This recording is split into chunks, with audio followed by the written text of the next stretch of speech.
चुनाव आयोग ठेकेदार है अंबानी अडानी का कि मैं चुनाव जिता के दूंगा, कि चुनाव आयोग मदद कर रहा है, चुनाव आयोग चुनाव जिताने का प्रयास कर रहा है। आप देखिए अभी वहाँ पे लोग मारे जा रहे हैं पोलिंग बूथ के अंदर, सीआरपीएफ के जवान गोली मार देते हैं। हाँ, ईवीएम उनके साथ है, चुनाव आयोग उनके साथ है, देश का प्रधानमंत्री चुनाव लड़ रहा है, गृह मंत्री चुनाव लड़ रहा है, तमाम भारतीय जनता पार्टी के लोग एकजुट होकर ममता बनर्जी पे हमला कर रहे हैं। एक कहावत नहीं थी ना, रजिया फंस गई गुंडों में, ऐसे ही हमारी ममता दीदी जो सन्यासी है गुंडों के बीच में। आदित्यनाथ योगी 28 मुकदमे थे, इस पे सीएम बन गया, मुकदमे माफ करा लिए, महात्मा हो गया। ये देश के गृह मंत्री तड़ी पार, और आज वो देश के गृह मंत्री है तो क्या तड़ी पार नहीं रहे, क्या अपराधी नहीं रहे, या उन्होंने जुर्म नहीं किया? के कार्यकर्ता मारे जा रहे हैं, चुनाव आयोग कुछ कर ही नहीं रहा, जो हारा है वही दंगा कर ही नहीं रहा। दीदी पे हमला करा दिया, चुनाव आयोग की भूमिका है उसमें, चुनाव आयोग ने ट्रांसफर किया अधिकारी और दीदी पे हमला हो गया, पर्चा भरते। प्रधानमंत्री कभी सच बोला है 6 साल में?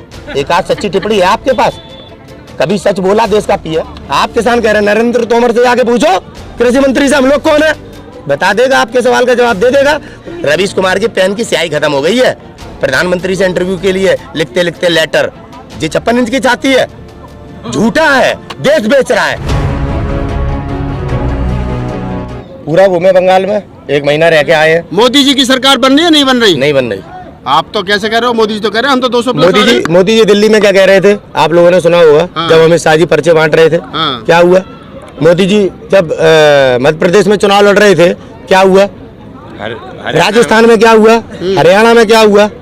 ऐसे पश्चिम बंगाल में ये इनका तरीका है कि 2/3 बहुमत लेंगे, 200 लेंगे, और ये इस हवा को बनाते हैं मीडिया के माध्यम से, और फिर चुनाव आयोग ने चुनाव जिताने के लिए पूरी ताकत लगाता है। जैसे बंगाल में ईवीएम बीजेपी की गाड़ी में, चुनाव आयोग के पास गाड़ी नहीं है क्या?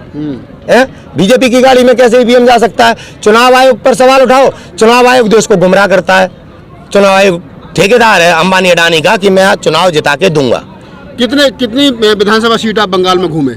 बंगाल में ऐसे तो बंगाल का नागरिक तो हूँ नहीं मैं, जो मालूम पड़े कितनी सीटें घूमूं, लेकिन मैं बंगाल के चारों तरफ 200 किलोमीटर घूम के आया हूँ जी। हाँ, तो क्या माहौल है, क्या लगा? एक तरफा माहौल है, दीदी के साथ पूरा बंगाल खड़ा हुआ है, और हिंदुत्व के नाम पे, जय श्री राम के नाम पे बंगाल के नागरिकों को बहुत गुमराह करने का प्रयास कर रहा है मीडिया, जिसमें आपके ये डासनागर नरसानंद है जो ऐसे मीडिया में ये प्रचार करवा रहे हैं, जो देश में ये आपके मेन मीडिया के लोग, ये केवल वहाँ के हिंदू वोट को प्रभावित करने के लिए यहाँ पे चिल्ला रहा है। नरसिंह प्रभावित तो हो रहा है ना वीडियो ना, वो जो बिहारी और उत्तर प्रदेश के लोग बंगाल में बिजनेस कर रहे हैं जाके ना, जो बस गए हैं, वो लोग केवल जय श्री राम के नाम पे मोदी का हिंदुत्व गा रहे हैं। ममता बनर्जी भी हिंदू है, ब्राह्मण लेडी है और सन्यासी है, एक गरीब की बेटी है, उनके साथ पूरा बंगाल खड़ा है। डोंट वेरी बी हैप्पी, सरकार ममता बनर्जी बनाएंगी।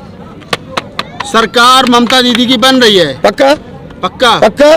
कैसे बन रही है, कौन सा फॉर्मूला है? जनता बना रही है यार, जनता बनाती है भाई सरकार, कोई मोदी जी थोड़ी बनाते हैं सरकार, जनता के मतदान से बनती है। बंगाल की जनता पूरी दीदी के साथ है, ये केवल हिंदू और मुसलमान को आपस में लड़ा के वोट बैंक लेने की राजनीति करते हैं। बीजेपी की कितनी सीट आएंगी? बीजेपी की मुश्किल से 30 सीट है।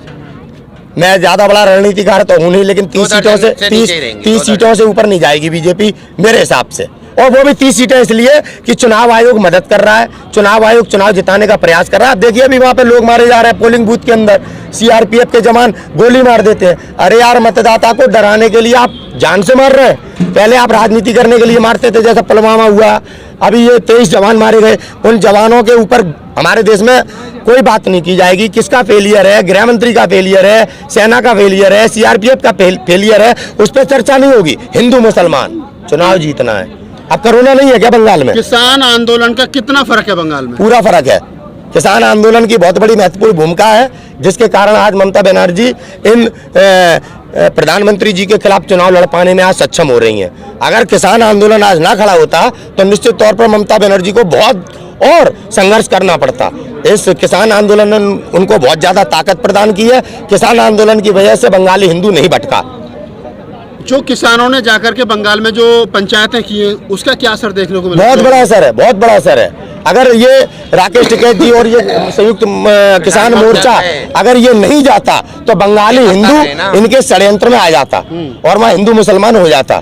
लेकिन किसानों की जो वहाँ पे एकदम छाप गई, जो उस छाप ने बंगाली हिंदुओं को भटकने नहीं दिया। बंगाली हिंदू खुद सवाल करता है, जब आदित्यनाथ योगी वहां पहुंचे कि हम सुनार बंगला बना देंगे, तो उन्होंने कहा वो किसान बैठे हैं, उनके साथ आप क्या कर रहे हैं? तमाम तरह से बंगाली हिंदुओं ने किसानों के मोर्चे पे इन भाजपाइयों को घेरा है।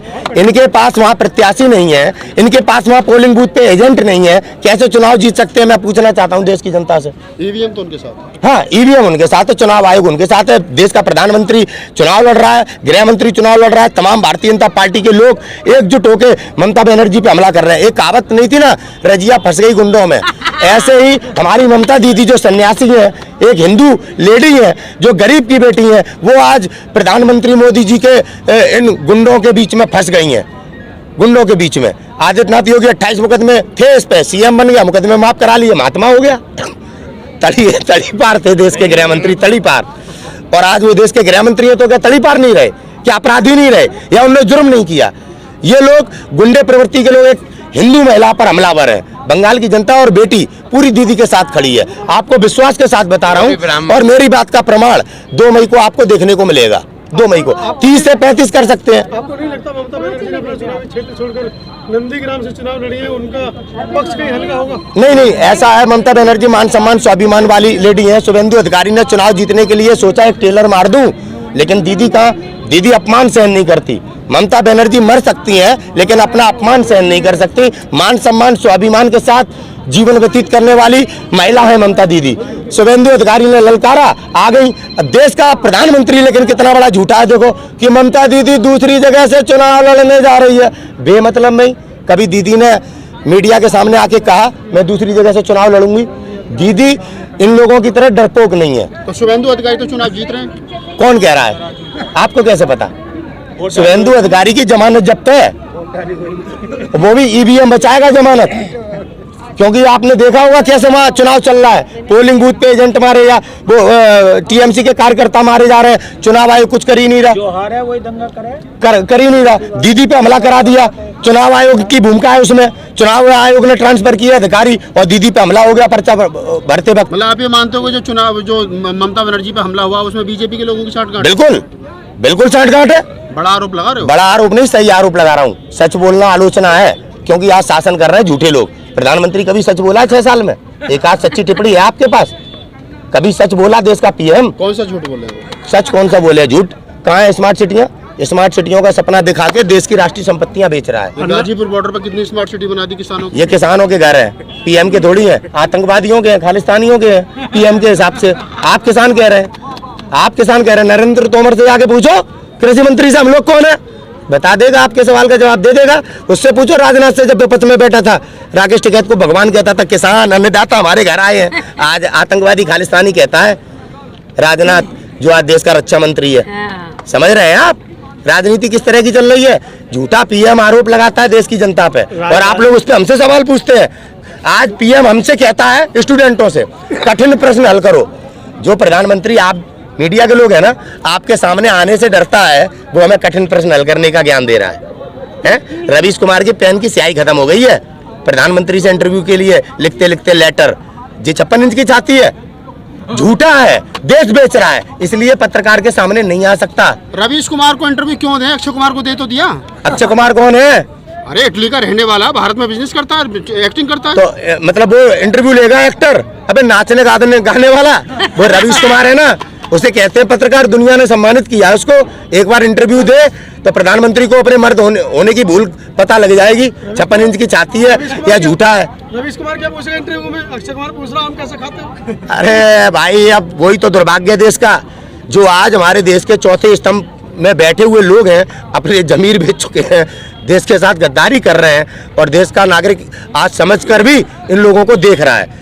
इनको देखना बंद करना जनता का सबसे बड़ा राष्ट्रहित का प्रमाण पत्र होगा। अगर आज हमारे देश की जनता अंजना ओम कश्यप, सुधीर चौधरी और रजत शर्मा जैसे एंकरों को देखना बंद कर दे, ये सबसे बड़ी देशभक्ति होगी हिंदुस्तान के लिए।